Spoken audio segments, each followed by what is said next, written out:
Laura's young boyfriend, whom she keeps on the side, is having another breakup drama with her. She pushed the divorce agreement in front of me, her tone as if she were instructing an assistant on scheduling. Sign it. We're just putting on a show to calm the child down. I didn't say anything, quietly writing my name, one stroke at a time. When I turned to leave, the heavy, carved wooden door didn't close properly, and the raucous laughter and conversation spilled out. Tisk. Richard's temper. He's really mastered it. Laura's going to divorce him to calm down her little lover outside, and he just signed without a word.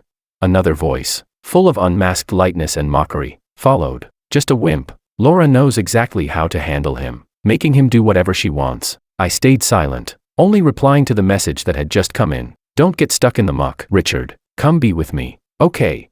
I typed okay. Chapter 1. After replying, the other party sent several messages in a row, but before I could read them, I was pulled back by the sound inside. Laura's voice came, lazy with control, each word hitting my eardrum. You don't believe me? Then let's bet. I bet that within this month, he won't dare to be even half a minute late and will come running to me for a reconciliation. The stake is 3 months of drinks. How about it? Laughter followed, mixed with the clink of wine glasses. I didn't stop walking, striding through the luxurious carpeted corridor. I walked until I stepped out of the brightly lit villa, which felt like a cage. My wife, Laura, had recently fallen for a young, spoiled artist. She rented him a high-floor studio with great lighting in the center of the art district, a space worth a fortune, but that young artist was quite proud. Standing in the art kingdom Laura had personally built for him, he said, "I refuse to be the one who destroys someone else's family." Laura found his attitude amusing, and so, the absurd performances went on. At her birthday party, she was very enthusiastic about taking pictures with me. At that time, I naively thought it was sincere. Happy inside, I awkwardly went along. Later, I accidentally saw a group chat tag on her phone, open only to Ryan. The second time, she humiliated me in public. At a company meeting, she baselessly rejected my efforts and plans, letting everyone laugh at me like a fool. Then, she turned around and sent the video of my humiliation to Ryan. See how annoying he is. Such a fool. This time, she wanted a divorce. I decided to let her have it. The phone in my pocket vibrated silently once. Then again, I stopped, took it out. The screen's light cut through the darkness of the winter night. The sender was a contact abbreviated as Fiona. The message was short. Richard, is this for real? I truly believe it. A gentleman's word is his bond. With a decisive force, his fingers struck a word on the cold screen. Once said, there's no turning back. Chapter 2.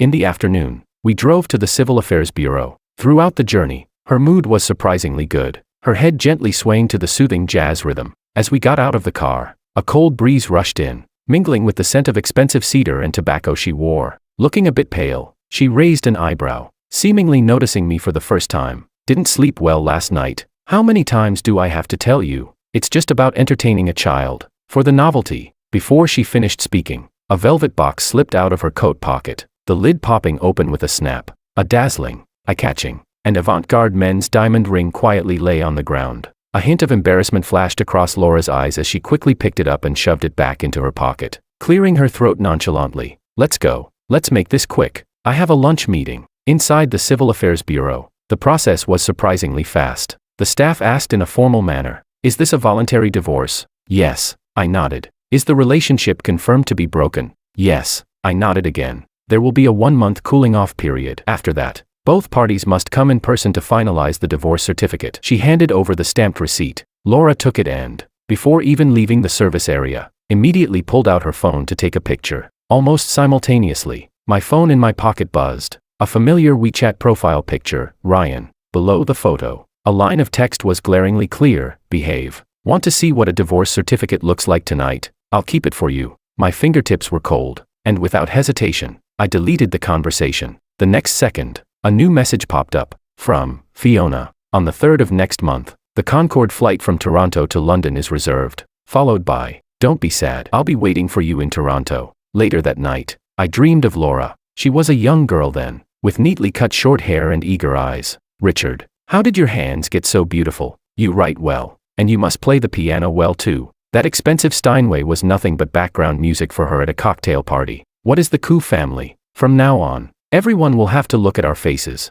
Her vows were loud, but in the end, she swallowed the last valuable asset of the Koo family through marriage. I used to think that was love. We had been childhood sweethearts, inseparable, until the fire that destroyed the old Koo family mansion. leaving me with nothing overnight. Laura Lynn, from the Lynn family, took on the responsibility of looking after me, the orphan. In those days, drowning in despair, she frequently appeared in my hospital room. She helped me with rehabilitation, sat with me as I pored over financial reports, and defended me against sharp words in board meetings. Those who hinted that I was a useless man surviving off a woman would always disappear the next day in a disgraceful manner. Marriage seemed to be the only way out of those suffocating years, the inevitable result of more than 20 years of dependence. The day I finally earned my EMBA and took over the struggling Koo family business, she rushed into the study, chin slightly raised. "Mr. Koo, congratulations on your graduation. Want to go get a certificate? This way. It's more official." That day, we became legally married. After losing my closest relatives, I firmly believed that family was the only wealth, and Laura was my only family. My life centered around family, and I did my best to take care of her daily needs.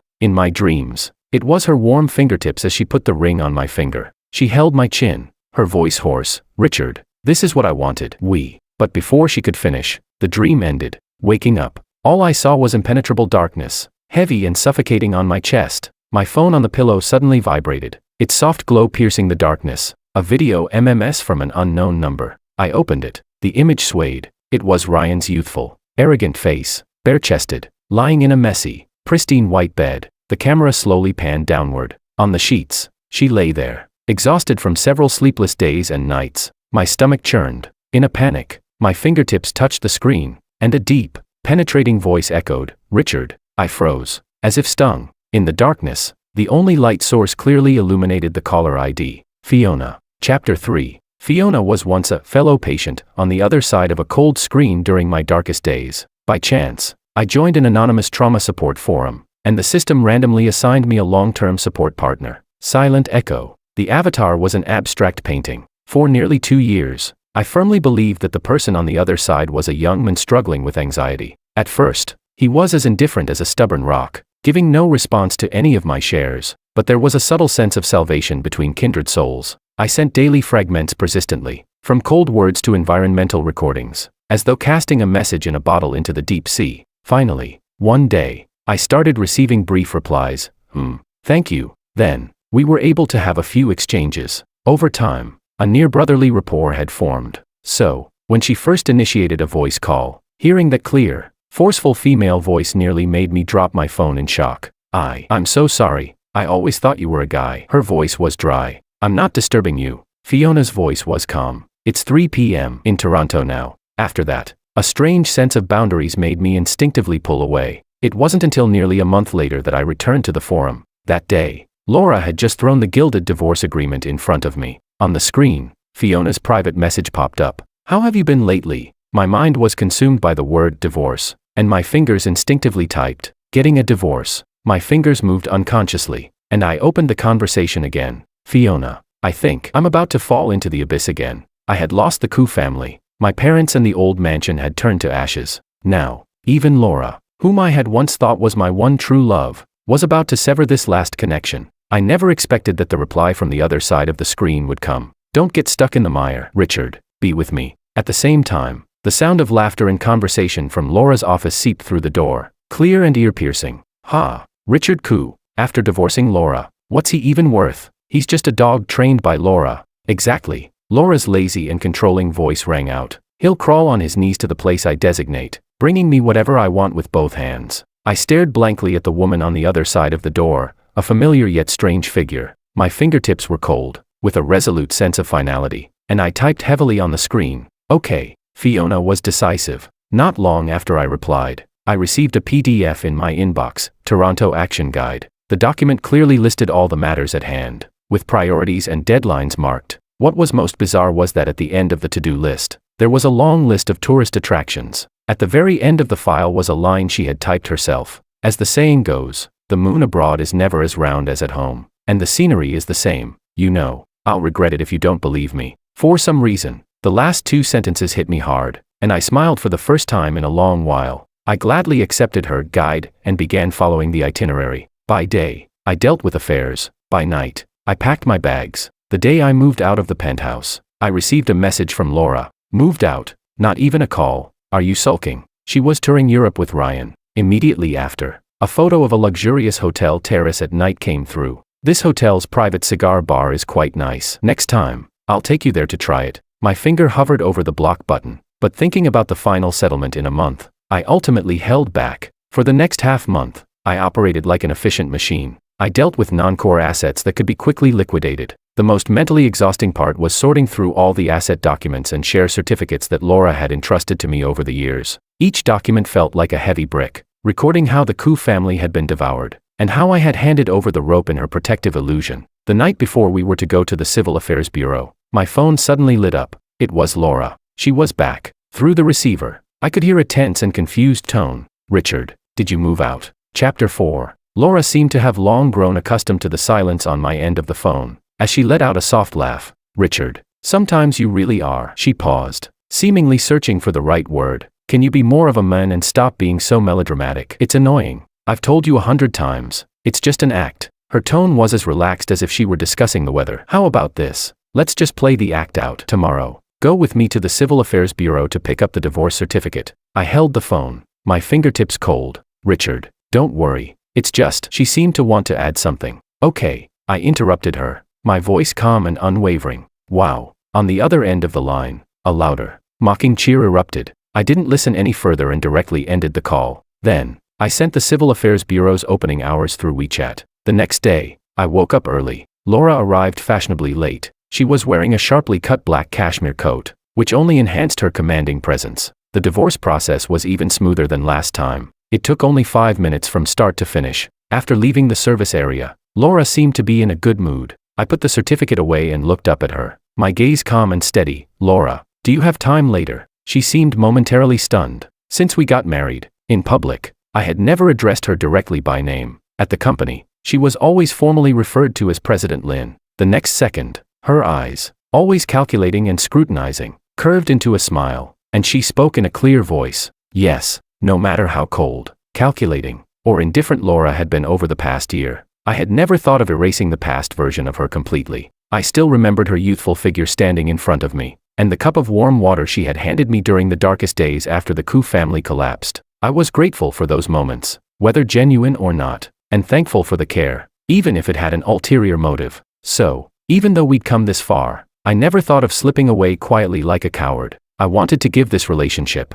and the shadow of the person who once brought light into my life, a dignified conclusion. However, things didn't go as planned. Just before we were about to head to the restaurant, her young boyfriend sent a message. Laura turned to me with a smile and said there was some company business she needed to attend to and that we could talk about this another day. The heavy dark clouds rolled in that evening. Suddenly, large raindrops began to pound the ground. Thunder rumbled from afar, followed by a blinding flash of lightning that illuminated the dim room, turning everything pale. Boom. My body stiffened, and an uncontrollable flash of searing light, thick smoke, and my father's final gaze appeared before my eyes. I curled up in the corner of the couch, hugging myself tightly, trying to use every ounce of strength to fight off the fear and physical tremors that almost tore me apart. At that moment, my phone rang. On the other end of the line, the deafening sounds of music, clinking glasses, and the wild banter of men and women mixed together, creating a dizzying, chaotic background. Then, I clearly heard her voice, laced with deep contempt, like an ice pick dipped in poison,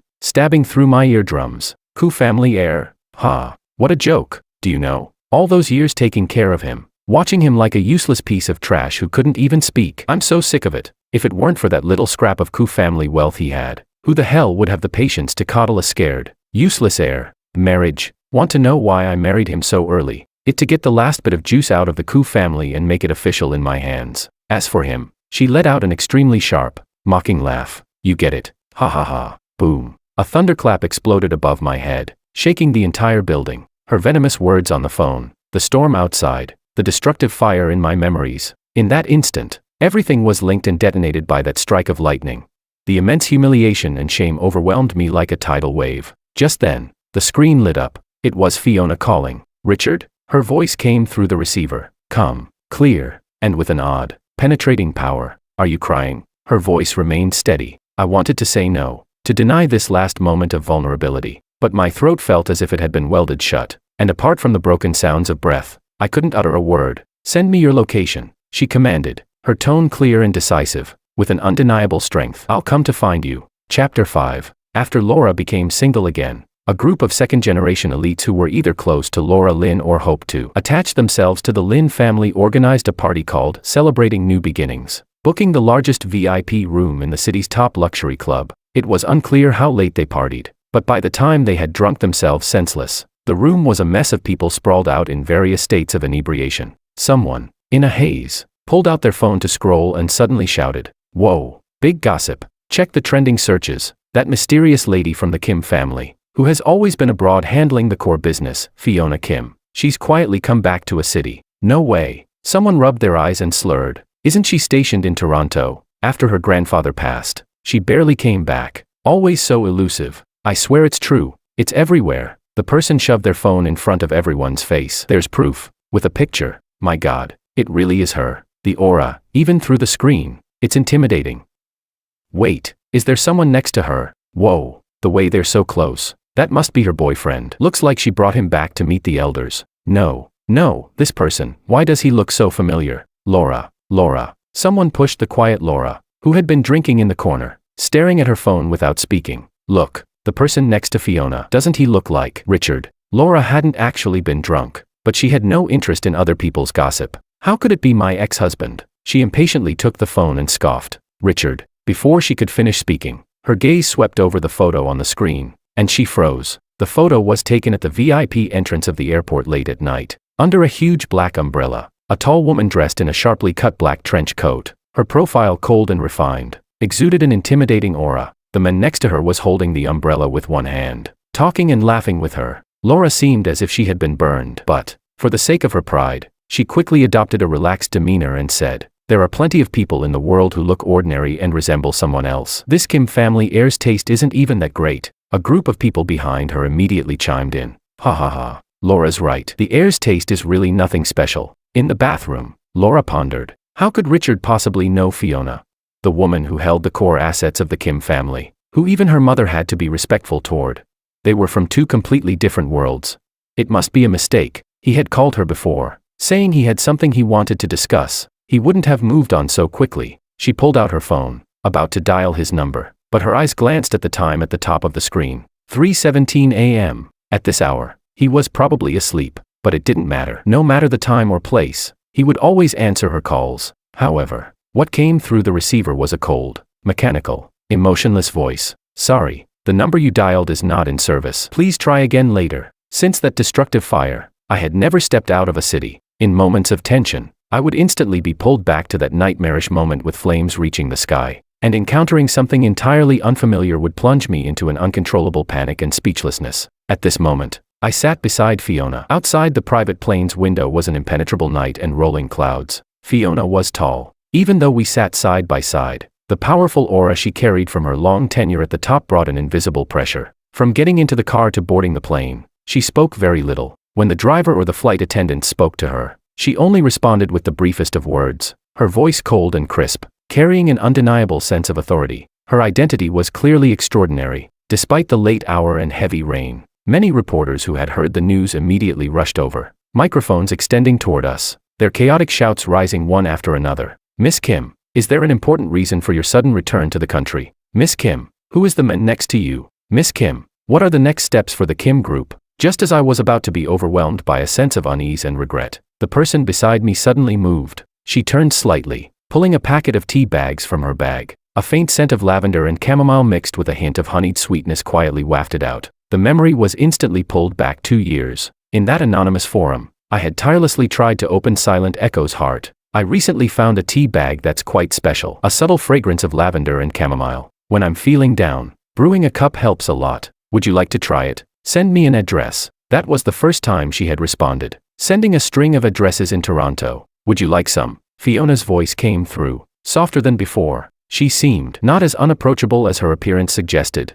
Before I could nod or speak, she naturally picked up a tea bag with her slender fingers, placed it in a cup, and handed it to me. I took the slightly warm cup, slowly savoring it. In an instant, every pore of my body relaxed, unwinding in this familiar yet unfamiliar sweetness. Chapter 6. I really ended up staying in Toronto, a completely unfamiliar city. Fiona had settled me into a penthouse apartment by the Seine, but she seemed to be incredibly busy, and the large apartment often felt empty, with only me inside. After I finally adjusted to the time difference, During the first week, she rarely appeared at breakfast. One morning, she elegantly cut into her fried eggs, then suddenly spoke. "Richard, what do you want to do next?" Her question caught me off guard. Laura had never allowed me to take any significant role in the company. "You get nervous and go silent. You'll mess things up," she had once advised me with a tone that felt more like charity than concern. "Be good. Just do some minor work at your own company. Or go to the club and play golf. Who cares about the small stuff?" But now, Fiona looked at me calmly. "Your English needs to be built from the ground up. And that will take time. But the Chinese community in Toronto is very active. And there are plenty of opportunities. I believe this won't be difficult for someone like you." Without thinking, I tightened my hand resting on my lap, my knuckles turning slightly white.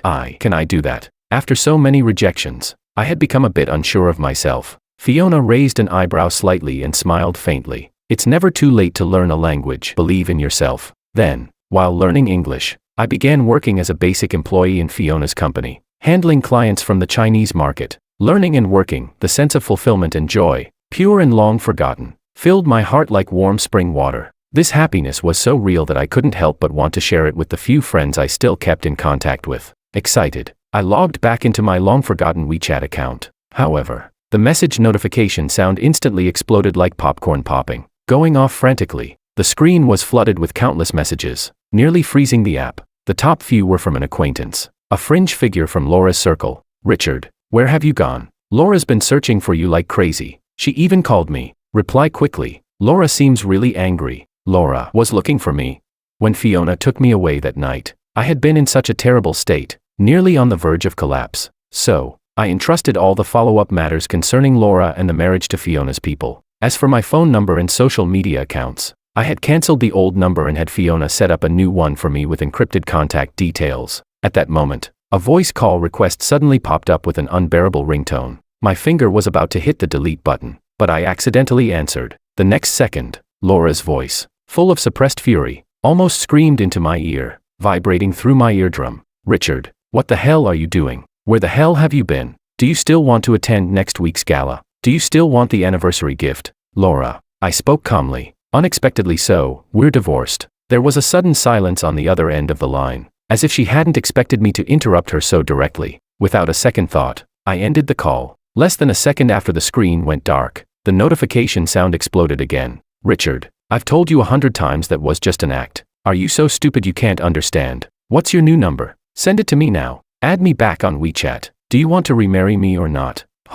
One message after another, with her usual commanding tone and unquestionable authority. This time, I didn't hesitate at all. I clicked the Delete Contact option decisively and pressed the button. Next, I opened my contacts and added everyone related to Laura, friends, business partners, into the blacklist. The world, at last, became quiet. The healing power of the new environment quietly unfolded. Passing by a sports brand store, I remembered Fiona mentioning her morning exercise routine, so I bought a high-end yoga mat and a soft, flexible fascia ball. Recently, she had been coming home more often. I speculated she might be working out as I carried the shopping bag upstairs. Sure enough, faint rhythmic beats drifted from the door. As soon as the key touched the lock, the door swung open. Fiona stood before me, wearing a black training tank and sports shorts, beads of sweat sliding down her neck, the vitality of life hitting me all at once. And in her arms, a fluffy, snowball-like Maltese puppy was snuggled up. Puppy. My surprise instantly overwhelmed all my thoughts, and the shopping bag slipped from my hand onto the foyer. I reached out to take the soft, trembling ball of fur, and the little one affectionately rubbed against my palm. "You brought it back. How come you didn't mention it?" I asked, astonished. "It's a gift for you," she said, closing the door behind her. Slightly out of breath from her workout, I looked down at the little puppy in awe. For me, Laura had always been allergic to animal fur, and pets were a no-go in our home. I thought I would never have a dog again in my lifetime. My heart burst open with joy. I was finally going to have my own little dog.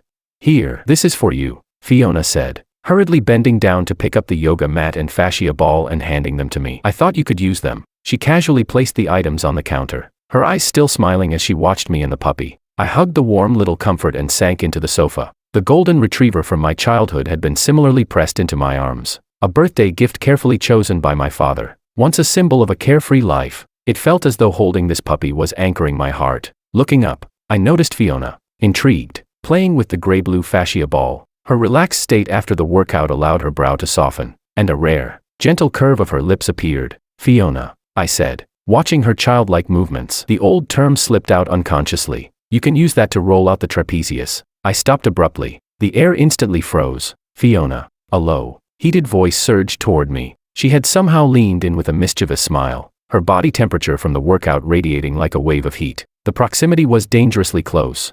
My heart raced wildly, like it was about to burst. The puppy yelped and jumped off the couch to hide. Her minty-scented lips suddenly came near. A brief, forceful, possessive kiss landed like a burn. As our lips parted slightly, the dark look in her eyes made my cheeks flush red. Richard, did you forget something important? My thoughts completely shattered. Before I could respond, she kissed me again. This time, the kiss turned tender and lingering, like spring rain soaking through. A moment later, her hoarse voice brushed against my ear. Should we go to the registry today, or tomorrow? Chapter 7. The kiss left my head spinning. I glanced at the dimming sky outside the window, muttering that we'd do it tomorrow. I never expected her to act so swiftly. The next day, she really took me to the city hall. The staff stamped the papers with a firm, crimson seal, and 2 copies of the documents were handed to us. There was a slight wobble in my heart, but more than that, a light, fragmented joy danced within me. Those who have crawled out of the abyss always seem to sense the presence of others like them. The warmth from Fiona's fingertips lingered through the papers.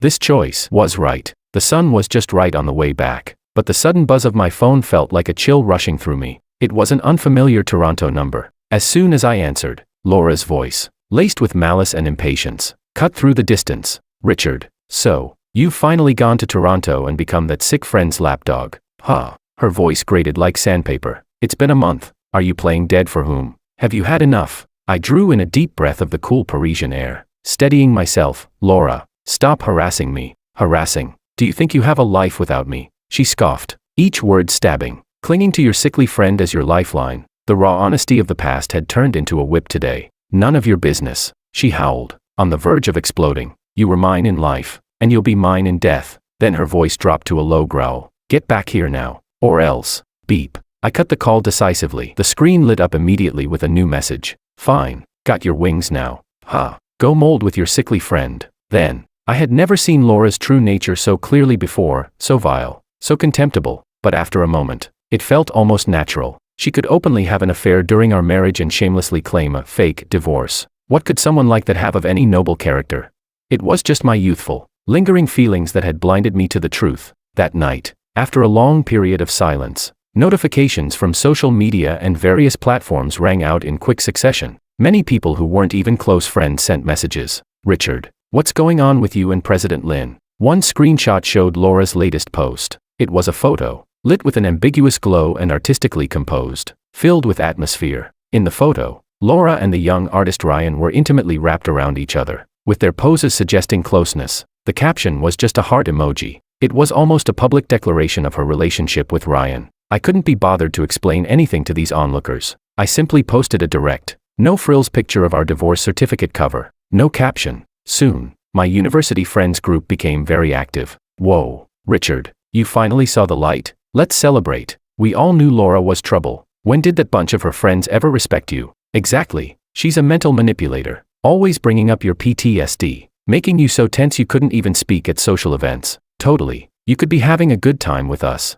but the moment she shows up or calls, you freeze up like you've been hit with acupuncture. It turns out, all the signs had been obvious for a long time. I just chose to turn a blind eye back then. That kiss left me dizzy. I glanced out at the encroaching twilight, mumbling that we'd do it tomorrow. I never imagined she would act so decisively. The very next day, she took me straight to the city hall. With a flourish of the pen, the staff stamped the documents with a bold, red seal, and 2 copies were handed to us. There was a slight tremor in my chest, but more than that, a light, scattered joy bubbled inside me. Those who have crawled out of the abyss always seem to detect the presence of others like them. The warmth from Fiona's fingertips transmitted through the papers. This choice was right. On our way back, the sun was perfect, but the sudden vibration of my phone felt like a cold draft. It was an unfamiliar Toronto number. As soon as I answered, Laura's voice, tinged with malice and urgency, cut through the distance. Richard, you've really gone and become that sick friend's lapdog in Toronto. Her voice scraped at my ears like sandpaper. It's been a month. Who are you pretending to be dead for? Have you had enough? I took a deep breath of the cool Parisian air, steadying myself. Laura, stop harassing me. Harassing? Do you think you have a life without me? She scoffed, her words cutting like a knife. Clinging to your sickly friend as your lifeline. The raw honesty of the past had become a whip today. None of your business, she howled, on the verge of exploding. You were mine in life, and you'll be mine in death. Her voice grew darker. Get back here now. Or else. Beep. I cut the call decisively. The screen lit up immediately with a new message. Fine. Got your wings now. Ha. Go mold with your sickly friend. Then. I had never seen Laura's true nature so clearly before, so vile, so contemptible, but after a moment, it felt almost natural. She could openly have an affair during our marriage and shamelessly claim a fake divorce. What could someone like that have of any noble character? It was just my youthful, lingering feelings that had blinded me to the truth. That night, after a long period of silence, notifications from social media and various platforms rang out in quick succession. Many people who weren't even close friends sent messages. Richard, what's going on with you and President Lin? One screenshot showed Laura's latest post. It was a photo, lit with an ambiguous glow and artistically composed, filled with atmosphere. In the photo, Laura and the young artist Ryan were intimately wrapped around each other, with their poses suggesting closeness. The caption was just a heart emoji. It was almost a public declaration of her relationship with Ryan. I couldn't be bothered to explain anything to these onlookers. I simply posted a direct, no-frills picture of our divorce certificate cover. No caption. Soon, my university friends group became very active. Whoa, Richard, you finally saw the light. Let's celebrate. We all knew Laura was trouble. When did that bunch of her friends ever respect you? Exactly. She's a mental manipulator, always bringing up your PTSD, making you so tense you couldn't even speak at social events. Totally. You could be having a good time with us, but the moment she shows up or calls, you freeze up like you've been hit with acupuncture. It turns out, all the signs had been obvious for a long time. I just chose to turn a blind eye back then. Later that evening, Fiona returned to the apartment, with her assistant following closely behind, pushing two small, exquisite Rimowa suitcases. Pack your things. We need to go back to the country, she calmly announced. I didn't immediately process her words. The notarization for the marriage paperwork needs to be done back home, she continued. And also, I want to take you to meet my grandmother and some important family members, so you can formally meet them. Almost instinctively, the question, so soon, so formal, almost slipped out of my mouth. As my friends had said, Laura never brought me to any core family gatherings, let alone allowing her influential family members to formally meet me. Richard. Her gaze was focused and gentle, her voice low and clear, carrying an undeniable strength. Richard, you're the most important person to me. Of course, I want to introduce you to my family and friends. A strange, warm wave crashed into my chest, and even my fingertips tingled. So this was the power that came with a healthy, mutually respectful relationship. Fiona said she needed to handle some important business matters in a city first. So, the first stop of our return to the country was set for a city. Fiona's approach was very low-key. She naturally took my hand, our fingers entwined, surrounded by her assistant and bodyguards. We walked steadily toward the VIP passage. During this time, through both intentional and unintentional learning, I had come to understand who Fiona truly was. The bitter Kim family inheritance dispute from over a decade ago had far-reaching consequences and influence, much beyond a typical family feud. Business headlines had tracked the events for months, and its thrilling, unpredictable twists felt like something out of a business thriller. Back then, everyone thought that with the Kim family patriarch gravely ill and several uncles eyeing the position, the final victor would be one of the experienced old ministers or elders. No one expected the one to ultimately take the helm would be a young woman, freshly graduated from an elite overseas business school, Fiona. Even more shocking was that, just a few years after taking over, she had expanded the Kim family's business empire to unprecedented heights. I had, of course, heard her name and some of her accomplishments, but back then, I was too young, and by the time she shifted her focus abroad, I had lost track of her. She switched into a more business-like outfit and went straight to the core office of the Kim family in a city to handle official matters. Meanwhile, I continued my English studies at the hotel and familiarized myself with the lower-level operations of Fiona's company, preparing myself for future work there. By late evening, as I was finishing up my studies, my phone buzzed with a message from Fiona. I had some clothes sent for you to choose from. Time is tight, so they roughly measured your size. They should fit. Tomorrow, I'll take you to meet some important family friends. Don't be nervous. My heart skipped a beat and then raced ahead. Fiona's mention of a few sets was an understatement. When I returned to the suite's living room, I almost thought I had entered a luxury showroom. With the stylist's help, I tried on set after set, adjusting, pairing, and perfecting. In the mirror, the features once criticized by Laura as lackluster and lacking presence now exuded a calm, restrained elegance, thanks to the right cut and thoughtful styling. After several rounds of selection, we almost went into the early hours of the morning. In the end, I settled on a navy blue wool blend suit, clean and sharp, yet still elegant and dignified, subtle, but not insignificant. It wasn't until I made the final decision that I realized Fiona hadn't returned the entire evening. Having not set foot in a city for 10 years, she was now personally overseeing things at the core office, which I could only imagine was keeping her incredibly busy. By the following evening, I had changed into the suit, and the stylist had done a simple hairstyle and a light touch-up on my complexion. Looking at myself in the mirror, I found the reflection almost unfamiliar. I was no longer the shadow of someone clinging to Laura's aura, purposefully ignored by her. Just as I finished preparing, Fiona's message arrived at the perfect moment. The driver is waiting for you at the door. Short and to the point. Chapter 8. In the evening, the scent of osmanthus filled the air. The car drove into a narrow alley and stopped in front of an intricately carved iron gate, overgrown with vines. This was Fiona's grandmother's old, elegant home, where a family banquet was being held tonight. Just as I was about to get out of the car, my phone rang. The unfamiliar number displayed Laura's contact. I hung up immediately. She called again. I hung up again, and then decisively added her to my blacklist. The car came to a stop in front of the main building in the courtyard. As I opened the car door, the aroma of food and the sound of laughter reached me. However, the moment I stepped onto the stone path, the familiar figure in the shadows of the side corridor caught my eye. Laura. She was dressed in a striking rose-red dress, agitatedly dialing a number she couldn't reach.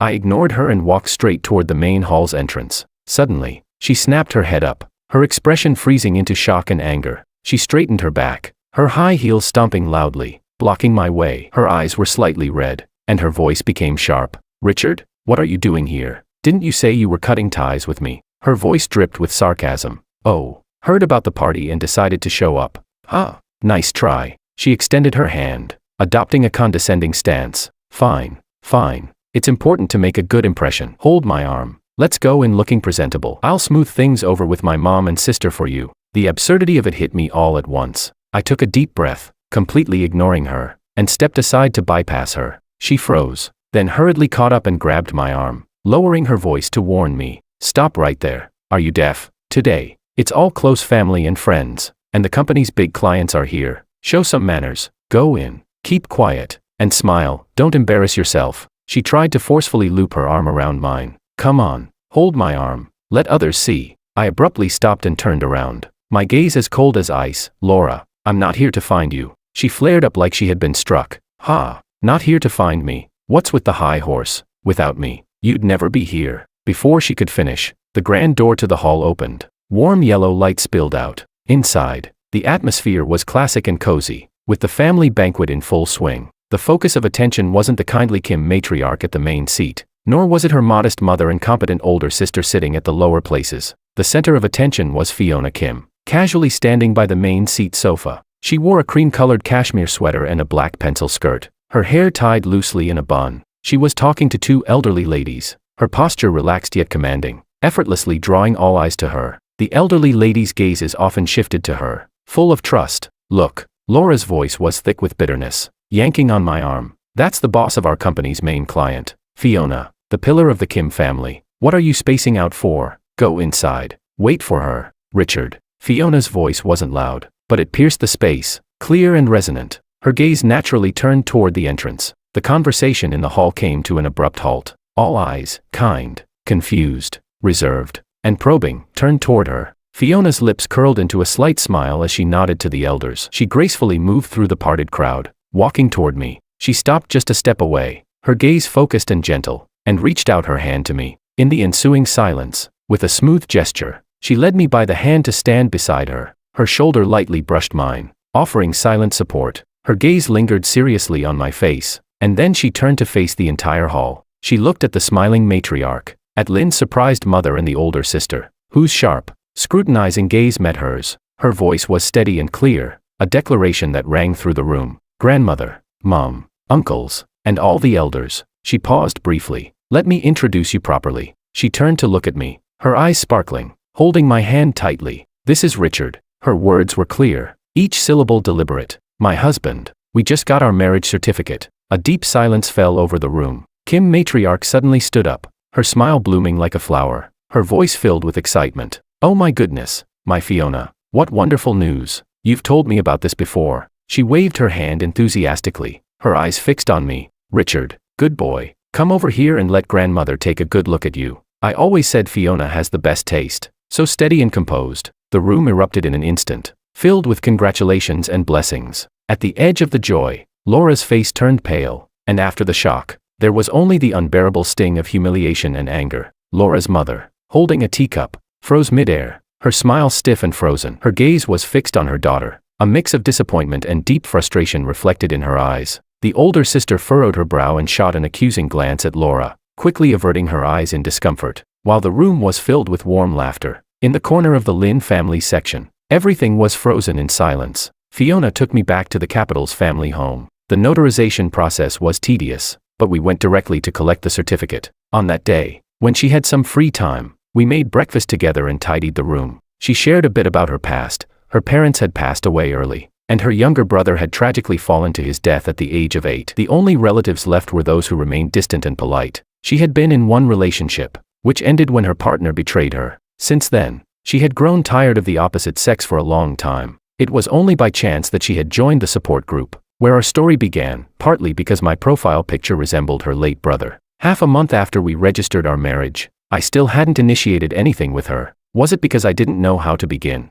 Or because we hadn't spent enough time together?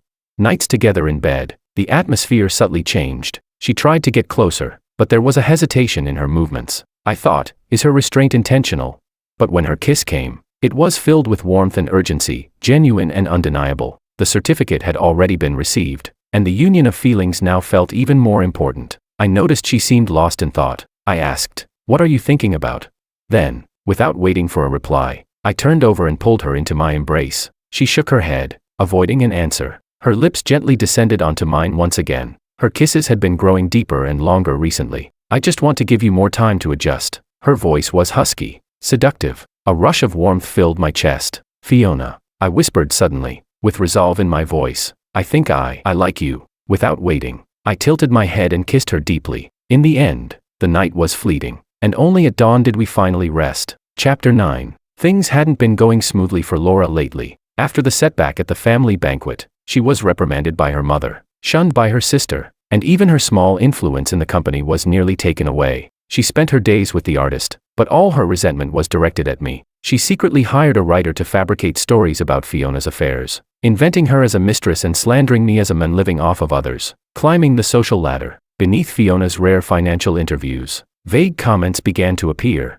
Well, the business queen behind the scenes. Isn't she supposed to be single? Forceful acquisition. She's the third party. Fiona didn't care at all, but it stuck in my throat like a bone. That day, Fiona was dealing with an urgent matter at the company, wrapping up preparations to return to Toronto. I was packing my bags in the apartment when suddenly, loud, jarring voices erupted outside the window. My husband Richard and I, childhood sweethearts, over 20 years of love, shattered by the interference of a mistress. "Look at these photos. These are the ones of Fiona at the airport protecting someone, the ones that were deleted across the internet. Fiona, she's been pretending to be a fellow patient, getting close to my husband for years. She's the third party." Buzz. My blood boiled. It was Laura.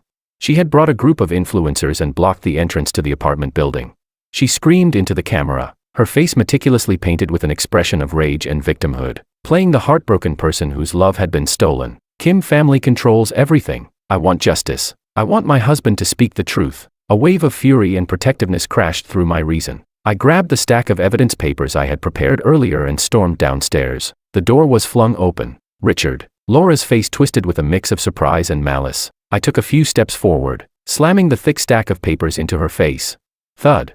The papers scattered everywhere. "Laura." My voice trembled with anger. "Take a good look at yourself. Who gave you the confidence to twist the truth like this?" I picked up a few of the scattered top pages. They were screenshots of her and Ryan's boastful and explicit chat logs. I threw them back at her. "Look at the mess you've made. Don't you dare tarnish the term childhood sweethearts. You don't deserve it." Finally, I opened my phone and turned the volume up to the max, playing the venomous rant she had made while drunk. "Coup family heir. What a joke. Those years, taking care of him, watching him like a useless person who couldn't even speak. I was so sick of it. If it weren't for that little bit of the Coup family's remaining assets." Laura's face drained of color, the facade of affection completely crumbling, leaving only terror and disgrace. "Turn it off. Turn it off," she screamed, rushing to snatch the phone from my hand. Fiona's security arrived promptly, dispersing the crowd and removing the live stream content from the internet. However, the storm she stirred up didn't die down. What truly spread were the smug messages Ryan had sent. The screenshots of Laura lavishly spending money on him, belittling and mocking me. Ryan's image as an artist quickly crumbled. He had fabricated his background, lived in the mansion bought by the Lin family, wore trendy clothes gifted by them, and used his persona as a single rich heir to flirt with other wealthy young women. Fiona had never targeted the Lin family's business directly before, but Laura had crossed her line. She had publicly slandered her and hurt the people Fiona cared about. Fiona didn't need to take direct action. Kim's legal and PR departments jointly released a meticulously worded, well-supported statement. Kim's core group and all affiliated enterprises are immediately terminating all partnerships with Laura and any companies or projects under her name. At the same time, we reserve the right to pursue legal actions for defamation and infringement of reputation. This statement was a fatal blow to Laura's business career. Not long after, Laura's mother called. Her voice was tired and pleading. "Richard, we didn't raise her well. For the sake of all these years of friendship." "Aunt," I interrupted calmly, with a tone of distance. "The Lin family helped my family during our hardest times after my parents passed. I remember that kindness." But my voice became firm. "Over the years, as per Lin family's wishes, I have integrated the remaining assets of the Koo family into the Lin family's empire. I owe Lin family nothing, and I owe Laura nothing. The past is over. As for the rest, I'm afraid I'm powerless." As originally planned, Fiona and I were preparing to return to Toronto. At a city's airport, the light drizzle made the air cool. Suddenly, there was a commotion at the entrance to the VIP waiting room. Laura, looking disheveled, barged in, her expensive outfit muddy and wet, her damp hair sticking to her pale face. The air of a socialite she once had was now gone. "Richard, Richard," she screamed as she stumbled toward me, slipping on the floor and crashing at my feet. She struggled to lift her head, her eyes filled with despair and frantic pleading. "Please, don't leave. Please, don't go." "Okay." Fiona, a few steps away, looked on with cold indifference, only disdain in her eyes. People around us began to pull out their phones to record this drama of the high society. Laura clutched my suitcase handle tightly, her voice hoarse and desperate. "Listen to me. It's all a misunderstanding. That recording, Ryan secretly recorded it for you. Not me. I didn't even know about it. I was drunk. It was nonsense. How could I think you're annoying? My marriage to you was real. I truly wanted to be with you for life. The things I said to Ryan were stupid. He was the one who provoked me. The divorce was all fake. It was an act. Richard, it's all just a series of misunderstandings." "Yeah." I looked down, calmly staring at her. "It's always someone else's fault. It's someone else who pushed you onto that bed." All those words that belittled me, humiliated me, treating me like a burden and a joke, those were only said by you when you were possessed by something dark. Laura Lin, you've always assumed that I, Richard, couldn't live without you, couldn't live without the Lin family's tree. That's why you thought you could trample on me, mock my weakness, and suppress my self-worth. It became the only way for you to feel superior in your miserable life, didn't it? The Lin family was ruled by her competent older sister, Laura. She was nothing but a peripheral figure in the family, a squanderer of wealth, a spoiled second-generation heir. Her only achievement in life was probably having taken in and controlled the broken and helpless version of me. Let go, Laura. My voice was tired, resolute. For the sake of that bit of sentiment that's long been wasted, don't make the ending too ugly. The hand gripping the suitcase handle trembled violently, as if burned, and she let go with a defeated sigh. I pulled my suitcase and turned away without hesitation. Behind me, Laura's heartbreaking wails were soon swallowed up by the airport's announcements and the hurried footsteps all around. Chapter 10. After that, I didn't see Laura for a long time. I didn't intentionally seek out news about her either, but occasionally, through some of my close friends who still had their ears to the ground in the domestic scene, I would hear a few scattered details about her and Ryan. Ryan's true nature was fully exposed, causing quite a stir. The few rich heirs he had been dating and deceiving both emotionally and financially demanded that he pay back the money. As for Laura, her situation was said to have become even more pitiful. Due to her foolish actions, she had dragged down her parents' business interests, and the Lin family had completely abandoned her. All her credit cards were frozen, and all her properties, vehicles, jewelry, and anything valuable were confiscated. She was kicked out of the Lin family's mansion and truly became a penniless fallen heiress. The Lin family demanded that she fend for herself. There were rumors that the once lavishly spending second daughter of the Lin family now hesitated for a long time when buying a bottle of wine at the supermarket. She had to budget carefully, renting cheap housing and buying only the most affordable things. Meanwhile, my own work was progressing unusually smoothly. Thanks to my expertise, I started from the very bottom of the company. I tried every entry-level job, and gradually, I was entrusted with leading small projects. My English improved as well, and daily communication was no longer a problem. During my first spring festival in Toronto, Fiona didn't take me to the traditional Chinese gathering spots but instead arranged a special trip to Provence. Provence in winter had shed the purple romance of lavender, yet it revealed a vast, wild beauty all its own. We rode horses, galloping across the expansive plains, facing the biting but refreshing wind. At night, we stayed in an ancient stone farmhouse. The fire crackled in the hearth, warm and peaceful. Wrapped in thick wool blankets, we sat on the terrace, gazing up at the brilliant stars above. Every star here, Fiona's voice sounded especially deep and soft in the quiet of the night, has once lit the path of those who loved us, and it will eventually light our way forward. I leaned against her shoulder, feeling the rare tranquility and warmth. Fiona had a younger brother. He was 10 years younger than her and his name was Samuel. He always liked to say he was a little prince sent from another planet, tasked with bringing happiness to his sister and protecting her. But fate seemed especially harsh on this little prince. He lost both parents at a young age. When he was 8, he begged his older sister Fiona to make him tea. Fiona said, "Adults drink tea. Little kids can only drink water." Unfortunately, shortly after, Fiona was besieged by a group of ruthless uncles, who plotted against her, leaving her exhausted from the endless scheming. One day, Fiona lost her brother forever and was left without any family. That cup of tea was never shared with him. Many years later, on that anonymous trauma support forum, an account with a profile picture eerily resembling her late brother sent a friend request. The applicant was named, "The boat has sailed beyond 1,000 peaks. Hello, may I add you as a friend? I'd like to chat. The weather's nice today. Hope you're feeling good too. Another day has passed, but I still hope to get through as your friend." Fiona later told me that back then, she found the account, "The boat has sailed beyond 1,000 peaks," too noisy, like an ever-energetic little son. But the persistent friend request from "The boat has sailed beyond 1,000 peaks" was like a stone dropped into still waters. Okay, the other person had agreed to add her as a friend. She watched as this stranger, day after day, happily shared the little details of their life. The sunlight outside the window, a small flower by the roadside, an old song she had randomly heard, even a photo of a latte art on her coffee. Those simple yet life-filled fragments of everyday life were like a faint but continuous light, piercing through her closed, cold world. One filled with guilt and self-blame. Over time, as she felt the tender and resilient care from "The boat has sailed beyond 1,000 peaks" through the screen, a nearly impossible thought began to take root in her heart. Could this person be a gift from her brother? Someone sent to light her way while she endured the pain of losing her closest family, self-exiled in endless loneliness.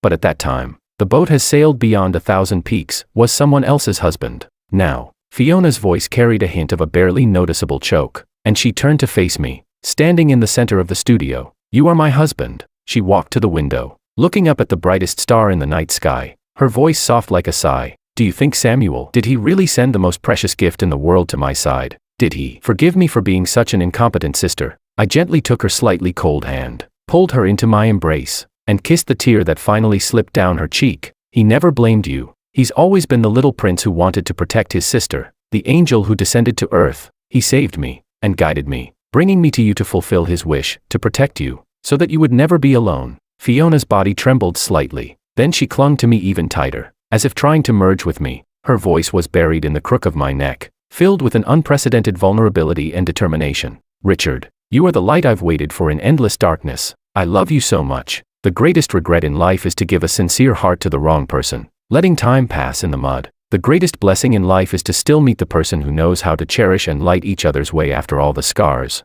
We held each other tightly, and the starlight outside the window gently fell. It was as if the forever 8-year-old little prince was sitting on the moon, smiling reassuringly at his beloved sister.